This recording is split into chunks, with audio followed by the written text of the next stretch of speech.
Not every German model lives up to that reputation. Some quietly fall to the bottom of reliability rankings. Others sell in surprisingly low numbers compared to their brand's core models. And a few combine heavy engineering complexity with recurring failure patterns that slowly drain owners financially. And that pattern isn't accidental. This video isn't about attacking German engineering. It's about identifying the specific models that carry the highest repair exposure. We're breaking down 7 German cars that rank among the worst to buy, according to Consumer Reports. Let's start with one of the most misunderstood luxury sedans in the segment. 1. BMW 7 Series. The BMW 7 Series is often seen as the peak of German luxury. It carries the prestige badge. It carries the technology. And when it depreciates heavily on the used market, it looks like a smart financial move. A car that once cost well into 6 figures suddenly becomes available for a fraction of that price. That is exactly where many buyers make the mistake. If you are considering one, the very first thing you should understand is not the horsepower or the interior features. It is the repair exposure built into certain turbocharged V8 generations. These cars were engineered with tight packaging, multiple heat-producing components stacked closely together, and layers of electronic modules controlling nearly everything. Over time, extreme heat becomes the real enemy. When a high-output twin-turbo engine sits in a confined engine bay, heat cycles begin to stress valve cover gaskets, turbo oil lines, plastic cooling fittings, and surrounding wiring. Heat breaks down seals. Seals begin to leak. Leaks contaminate nearby components. That is how small issues turn into expensive repairs. You usually see the early signs in subtle ways: a faint oil smell after driving, minor coolant warnings, random electronic glitches that disappear after restarting the car. Those are not isolated events. They are often the beginning of a pattern. This is where ownership costs start accelerating. Resealing upper engine components can cost several $1,000s,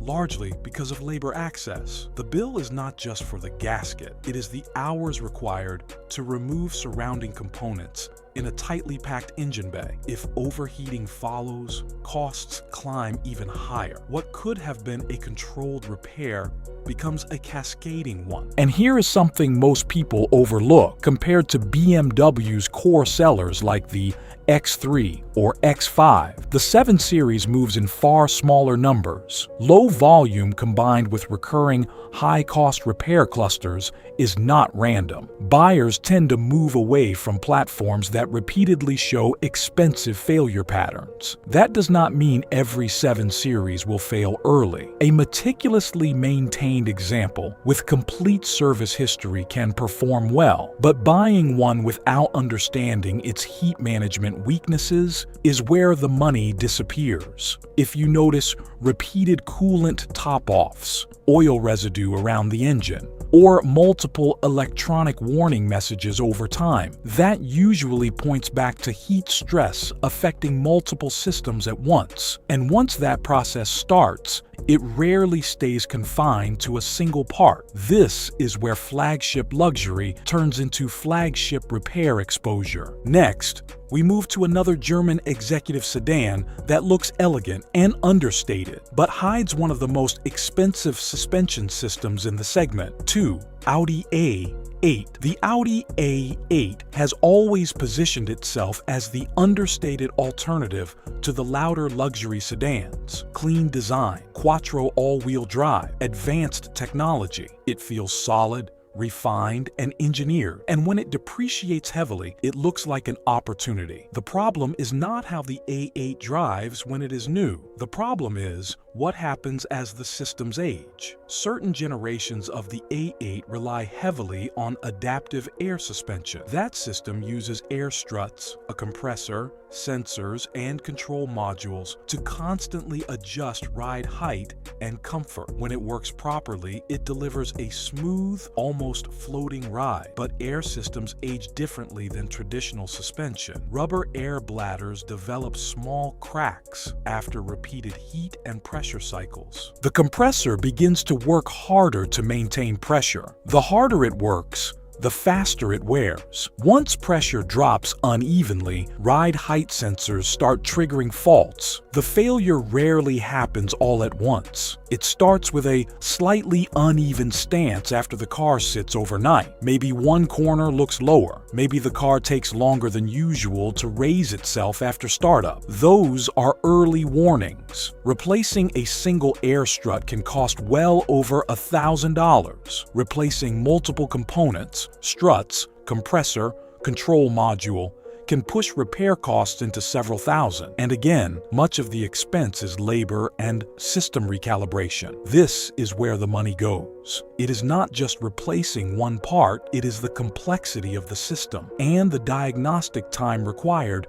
to chase down leaks or compressor strain. Sales numbers for large luxury sedans like the A8 are already small compared to Audi's core SUVs. When low volume meets high system complexity and repeat suspension repairs, resale demand weakens further. Here is what most buyers miss. Air suspension problems often trigger secondary issues. When ride height is uneven, alignment changes. When alignment changes, tires wear unevenly. Tire replacement then becomes another hidden cost layered on top. If you notice a vehicle leaning to one side after sitting, frequent suspension warning lights, or unusually loud compressor noise at startup, that usually means the air system is compensating for pressure loss. And once the compressor begins overworking, replacement becomes inevitable. The A8 can feel like a luxury bargain on the used market, but if the suspension system has not been maintained properly, that bargain can disappear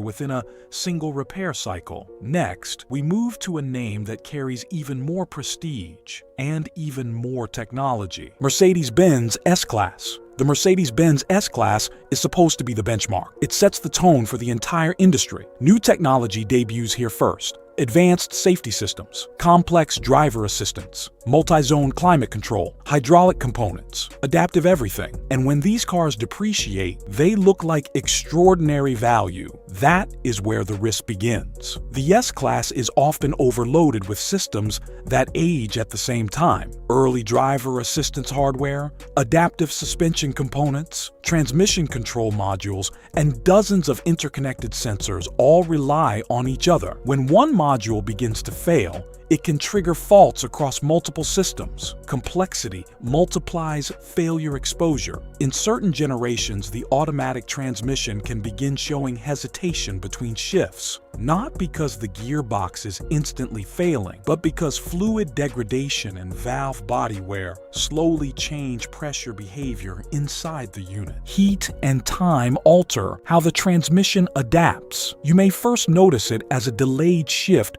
from second to third gear, or a small jerk when slowing down. Owners often ignore this stage because the car still drives. That is the expensive mistake. A transmission service performed on schedule might cost a few $100s. Ignoring shift irregularities long enough can push the repair into several thousand once internal components are worn or contaminated. And once again, the majority of that cost is labor and internal component damage, not just fluid. Hydraulic suspension systems in older S-Class models can follow a similar pattern. Minor leaks turn into pressure imbalance. Pressure imbalance affects ride quality and handling sensors. Sensors trigger warnings. Repairs stack. Here is something important. Flagship sedans like the S-Class sell in far smaller numbers compared to Mercedes' core SUV lineup. Lower volume combined with aging high-tech systems creates a specific ownership pattern. Many of these cars become extremely affordable used, not because they lack luxury, but because long-term repair exposure reduces buyer demand. If you notice transmission hesitation,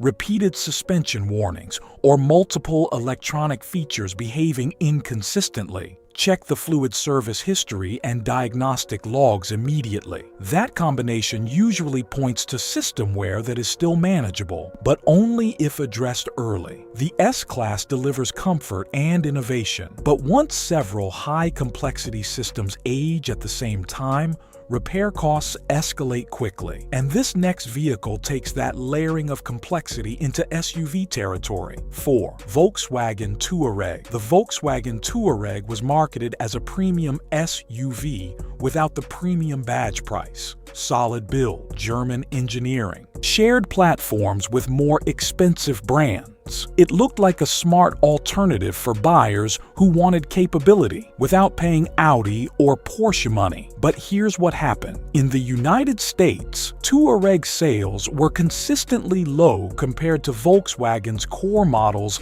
like the Tiguan and Jetta. Eventually, weak demand led to its discontinuation in this market. Low volume alone does not mean a car is bad, but low volume combined with recurring repair density is a different story. The Touareg packed in complexity that did not match its sales success. Many model years carried advanced all-wheel drive systems, heavy cooling architecture, multiple electronic control modules, and in some trims, air suspension. The SUV was heavy, powerful, and tightly packaged under the hood. Weight plus heat plus complexity increases stress. Electrical gremlins also become more common as the vehicle ages. Door modules, infotainment systems, and sensor networks can begin triggering intermittent warnings. These are not always catastrophic failures, but they increase ownership friction and diagnostic costs. Here is what most buyers miss.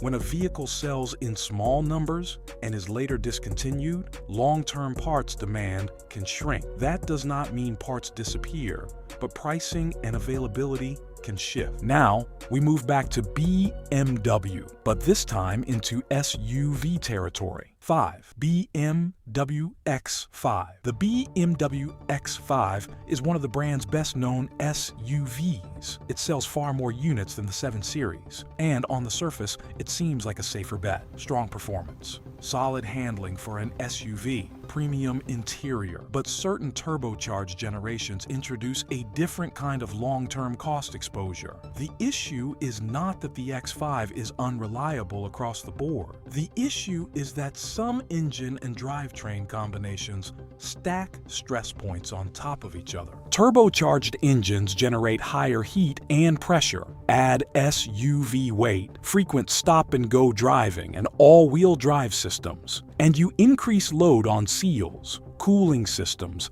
and transfer case components. Heat plus weight accelerates wear. You often see the early signs underneath the vehicle: minor oil seepage from valve covers, oil filter housing gaskets, slight vibration at low speeds when turning tightly. Owners dismiss it because the vehicle still feels strong. That is where the financial risk hides. Oil leaks that are manageable at first can contaminate surrounding components. Transfer case fluid degradation can begin causing internal wear. A basic fluid service may cost a few $100s. Ignoring drivetrain vibration long enough can turn into several thousand once internal components require replacement. And here is something buyers overlook. The X5 holds value well when maintained properly. But once multiple systems begin aging at the same time, turbo seals, cooling components, drivetrain clutches, resale demand softens quickly. Buyers sense the risk. If you notice vibration during slow parking maneuvers, delayed throttle response, or repeated oil smell after driving, that combination usually signals that drivetrain stress is beginning to compound. The X5 can be an excellent SUV, but in the wrong condition, certain turbocharged versions become layered repair projects rather than simple maintenance vehicles. Next, we move to a smaller German platform that many people assume is affordable and simple, but has quietly developed one of the most frustrating engine timing issues in its segment. 6. Mini Cooper turbo models. The Mini Cooper looks small, sporty, and relatively affordable compared to larger German luxury cars. That alone makes many buyers assume it will also be cheaper to own long-term. That assumption is where the risk begins. Certain turbocharged Mini Cooper generations developed a reputation for timing chain stretch and tensioner weakness. The engine itself is compact and tightly packaged, and when oil change intervals are extended or maintenance slips, the timing system begins wearing earlier than expected. A stretched timing chain does not fail instantly. It starts with noise, a faint rattle during cold start. Maybe it disappears once the engine warms up. Many owners ignore this stage because the car continues driving normally. That rattle is the warning. The mechanism is simple. Reduced chain tension combined with lubrication breakdown leads to slack. Slack changes valve timing. Over time, improper timing increases internal stress. In worst cases, it can result in severe engine damage.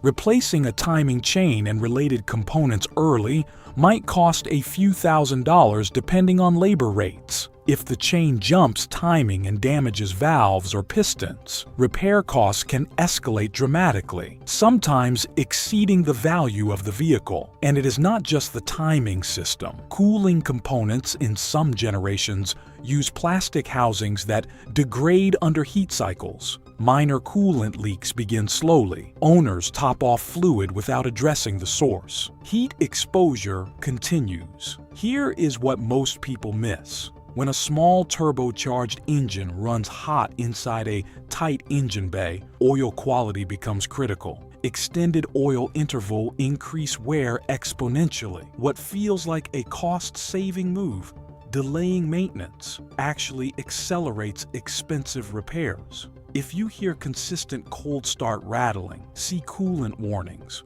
or notice fluctuating temperature readings, that combination often signals early-stage timing or cooling stress. Addressed early, it remains manageable.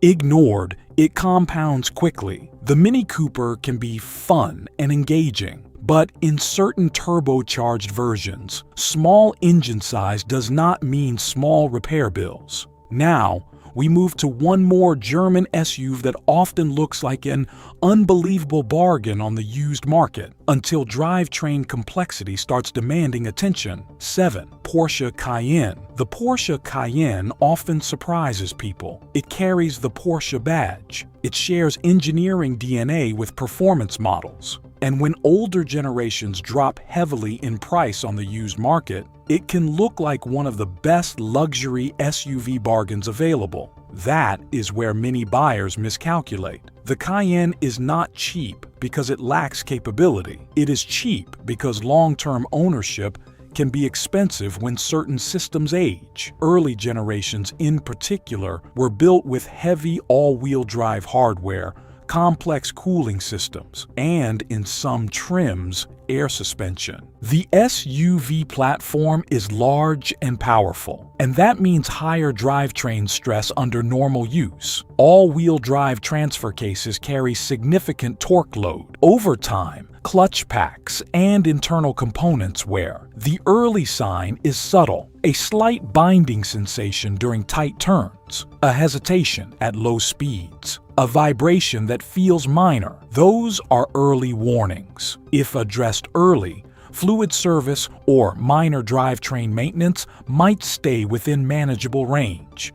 If ignored long enough, transfer case replacement costs can rise into several $1,000s. The majority of the bill is labor and component complexity, not just the internal parts. Cooling system components also deserve attention. Certain older Cayenne models use plastic coolant pipes that degrade over repeated heat cycles. Small leaks start quietly. Coolant smell may appear before visible puddles. If overheating follows, repair exposure expands quickly. Here is what most buyers miss.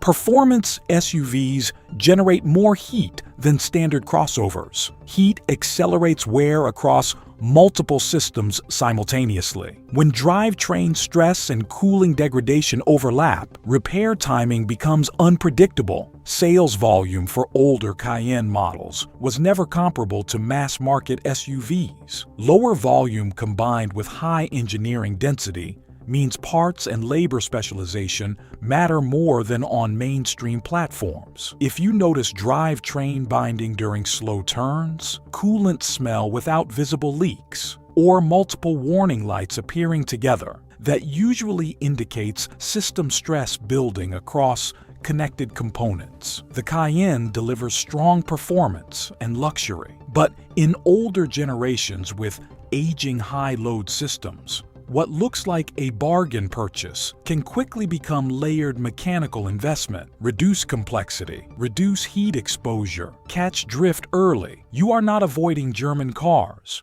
You are avoiding specific high-exposure platforms. Next, we'll break down the hidden BMW features are robbing your wallet. Stay tuned.